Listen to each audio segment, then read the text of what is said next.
François Jourde, bonjour. Bonjour Christophe.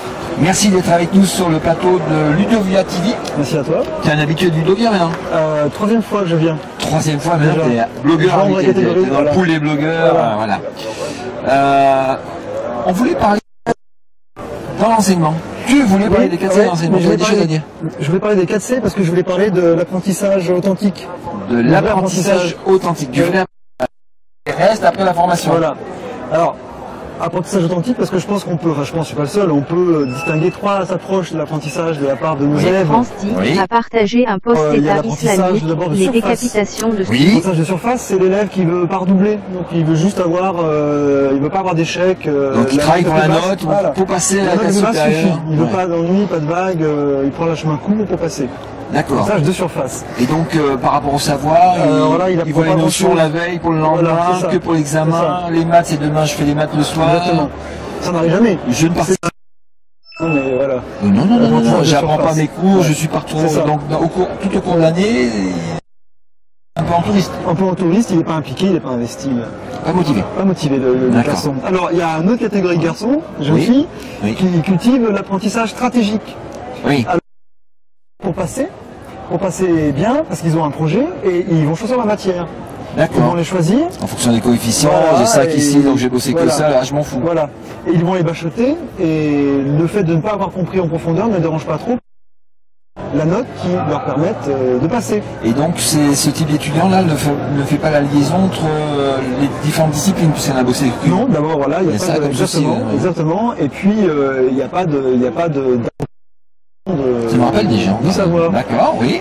Et alors on arrive à la troisième l'étudiant rare, et l'étudiant que nous voulons favoriser, que nous voulons développer, c'est celui qui cultive l'apprentissage profond, l'apprentissage authentique.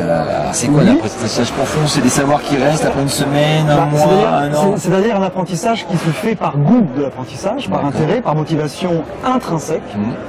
Et qui va produire une compréhension profonde qui pourra être appliquée dans des situations tout à fait nouvelles et sur le long terme. D'accord. Avec créativité. Donc les compétences sont intégrées, etc. Exactement. Là on peut se demander comment on fait pour développer l'apprentissage. Ah bah tiens, on peut se demander comment on fait pour développer l'apprentissage profond. Est-ce qu'il y a une méthode? Est-ce qu'il y a des astuces? Alors, il y a une façon de faire? Il y a en tout cas une posture enseignante, clairement. Bah, c'est pas nouveau, c'est la pédagogie. Posture-là qui permet d'arriver à ça. C'est de la pédagogie active, c'est développer des situations d'apprentissage qui favorisent cette mise en apprentissage profond. C'est mettre les étudiants derrière le volant, vraiment. C'est pas les mettre dans le siège du passager à côté. Le discours des pédagogues, c'est au centre du dispositif. Voilà. Derrière le volant. Voilà. Derrière le volant. Et parce que la passivité qui est très présente dans les classes, tout le monde est complice. Hein. L'enseignant il dit bon j'ai un programme énorme, il faut que ça passe, j'ai pas le temps. C'est comme ça qu'on m'a appris à faire, que je refais l'élève. Si moi j'y arrive, les autres doivent y arriver aussi. Souvent finalement ça fait pas de vagues, il est tranquille au fond de la classe. Il est en mode magnétoscope. Voilà. Et donc il y a une complicité commune dans cette passivité.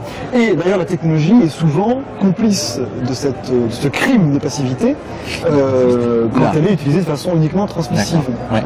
Mais elle peut être utilisée de façon active si on met l'élève derrière le volant, on accepte que ce soit un petit peu désordonné, qu'il ne touche pas bien les pédales au début, etc.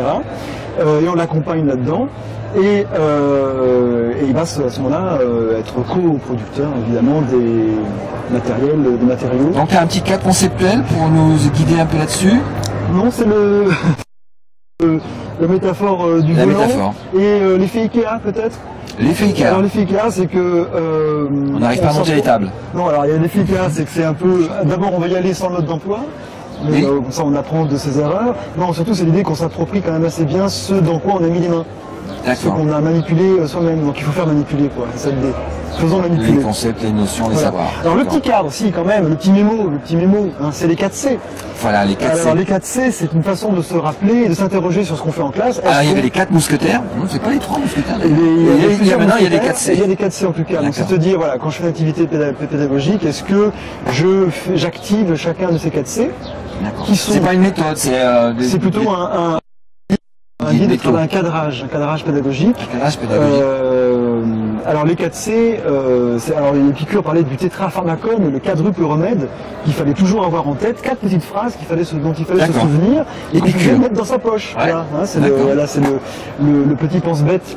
Alors le 4C, le tétrapharmacone, le quadruple remède pédagogique, c'est se demander est-ce que j'active de la créativité de la part de mes élèves.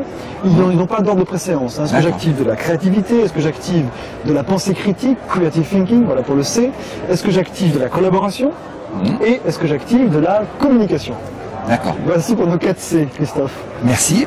Merci pour cette introduction. Donc on va aller voir dans le détail un peu ces 4C. Merci François. Merci Christophe.